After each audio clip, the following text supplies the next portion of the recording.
राधे राधे सभी को। कैसे हैं हम सभी लोग? मैं बहुत अच्छी हूँ। तो सावन का आज पहला सोमवार है, जिसके आप लोगों को बहुत बहुत बधाइयाँ। मैंने आज नहा धो के पहनी थी साड़ी, और साड़ी पहनने के बाद आ गई थी मैं कलर लगाने पैरों में। कलर लगाने के बाद मैंने करी अच्छे से पूजा, भगवान शिव को थोड़ा सा याद किया, और याद करने के बाद अब हम उनका कर रहे थे धूप कपूर से उनकी ग्यारह लगा रहे थे। उसके बाद हमने सारा काम अपना कर लिया था फिनिश। उसके बाद आता है नाम जप करने की बारी, तो हम नाम जप कर रहे थे। उसके बाद हमने, आप लोगों को तो पता ही है कि पूजा पाठ करना कितना ही अच्छा होता है। और आज है सोमवार, तो आज के दिन मैंने साड़ी भी इसीलिए पहनी है। साड़ी आड़ी पहन के पूजा पाठ करने के बाद, काफ़ी पूजा होने के बाद, फिर हम आ गए थे अपना चालीसा पढ़ने, सुंदरकांड पढ़ने। तो मैं चालीसा और सुंदरकांड डेली पढ़ती हूँ, ये मेरा नियम है। आप लोगों को भी पता होगा, जो लोग मेरे ब्लॉग्स देखते हैं उनको पता होगा कि मैं अपने डेली रूटीन में क्या ही करती हूँ। तो आज था हमारा फास्ट, मेरा, मेरे हस्बैंड का, मतलब घर में सभी लोगों को था, कुछ कुछ लोगों को नहीं था, तो हम दोनों का तो था फास्ट। और बढ़िया से हमने सुंदरकांड पढ़ा। सुंदरकांड पढ़ने के बाद चालीसा पढ़ा। उसके बाद हम गए थे भगवान शिव का जल अभिषेक करवाने के लिए, कुछ सामान लेने, जैसे बेलपत्र वगैरह, गंगा जल वगैरह। उसके बाद हम आ जाते हैं छत पे। छत पे अब हम आके, आप लोग सोच ही रहे होंगे कि ये है समी का पौधा, और कहते हैं जो पार्थिव वो होता है ना, पार्थिव शिवलिंग होता है, तो वो बनाने से बहुत अच्छा होता है। सावन में सभी को बनाना चाहिए। तो मैंने मतलब कोशिश करी पार्थिव शिवलिंग बना के पूजा करने की, जल अभिषेक करवाया अच्छे तरीके से, उनको बेलपत्र चढ़ाया, मतलब जो भी पूजा होती है भगवान शंकर की वो सभी करते हैं। बहुत अच्छे से मैंने करी, अच्छे से उनको तिलक चंदन लगाया, फिर आरती करी।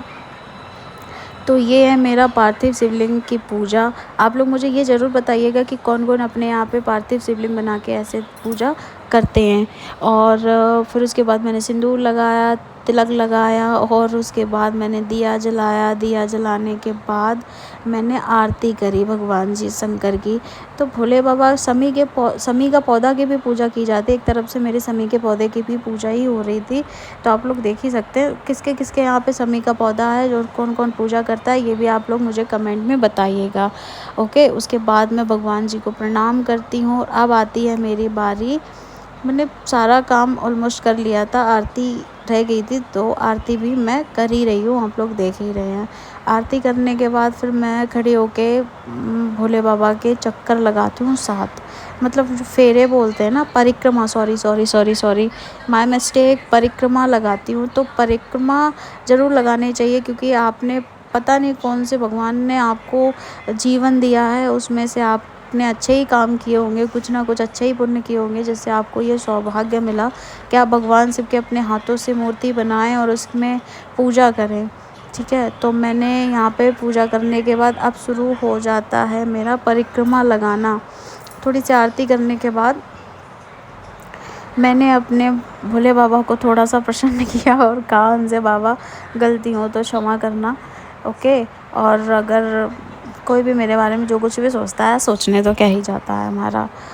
तो भोले बाबा तो खैर मुझसे बहुत प्रसन्न हैं। भगवान भोले ने हमेशा मेरी सुनी है। आप लोग मुझे ये बताइएगा कि क्या भोले बाबा, पैसे भी भोले ही हैं बेचारे, उनसे जो भी मांगो वो फटाफट दे देते हैं, ज़्यादा टाइम भी नहीं लगाते, और उनको ज़्यादा कुछ करने की ज़रूरत भी नहीं पड़ती है।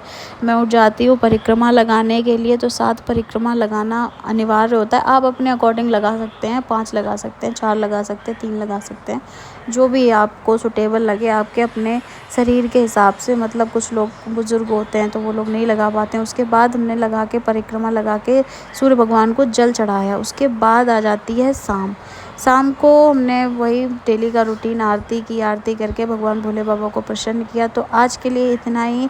अगर आप लोगों को ब्लॉग अच्छा लगा हो तो प्लीज़ चैनल को सब्सक्राइब कर लीजिएगा, और लाइक कमेंट शेयर कीजिएगा। बाय बाय, मिलते हैं नेक्स्ट ब्लॉग में।